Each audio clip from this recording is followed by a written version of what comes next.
I overheard my wife tell her sister. She didn't love me, so I divorced her. I never thought I'd hear the words that would change my life forever, spoken so casually, so easily, that I almost questioned my own ears. But betrayal has a way of cutting through denial like a knife. Her name is Monica. We had been married for 8 years. We shared a home, responsibilities, laughter, and dreams. I believed we had a solid partnership built on love, trust, and mutual respect. I trusted her completely, or at least I thought I did. It was a quiet Sunday afternoon. I had gone into the living room to grab a book when I overheard her on the phone. At first, I didn't pay attention, assuming it was just a casual conversation. But the tone of her voice made me pause. She was speaking softly, almost conspiratorially, as if sharing a secret. I don't love him anymore, she said. I froze. My heart skipped a beat. I hadn't imagined it correctly. I thought I misheard. But then came the words that confirmed my worst fears. I don't love him. I never did. I can't keep pretending. My sister's the only one who knows. I felt like the floor had dropped out beneath me. 8 years of marriage, countless shared memories, every promise and dream we had built together. It all felt like a lie. I didn't confront her immediately. I didn't scream. I didn't cry. I walked away, went into another room, and let the words sink in. I replayed the conversation in my head, trying to understand how someone could carry so much deceit for so long.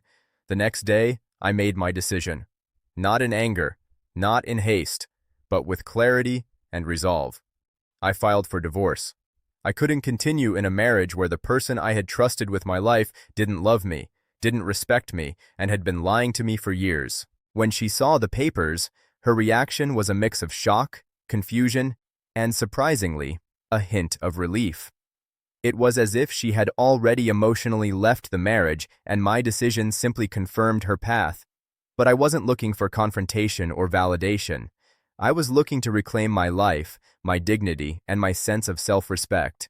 The following weeks were a blur of legal paperwork, emotional reflection, and quiet resilience. Friends and family offered support, some expressing disbelief that she could have hidden her feelings for so long, but I knew the truth had been there all along. I had only uncovered it. What struck me most was the casualness of her betrayal. It wasn't a dramatic confession. It wasn't a confrontation. It was a quiet admission to her sister, spoken as if the 8 years of marriage didn't matter, as if my feelings could be disregarded without consequence. That moment taught me something vital. Love is more than words spoken at the altar or promises made in good times. Love is demonstrated through respect, loyalty, and honesty. When those foundations crumble, no amount of history can hold a marriage together. Divorcing Monica wasn't easy. It meant ending a chapter of my life that I had invested in deeply. It meant letting go of shared dreams and confronting the reality that someone I had trusted could harbor such indifference. But it was necessary. I couldn't continue in a life built on deception and emotional neglect. Months later, I have rebuilt my life slowly but deliberately. I focused on my career, my friendships, and my personal growth. I realized that betrayal, as painful as it is, can also be a catalyst for strength, self-awareness, and resilience. Overhearing those words was devastating, but it also gave me the clarity to act decisively. I didn't let anger dictate my decisions. I didn't seek revenge. I didn't beg for apologies. I simply reclaimed my life with quiet determination, proving that dignity and self-respect are far more valuable than a marriage built on lies.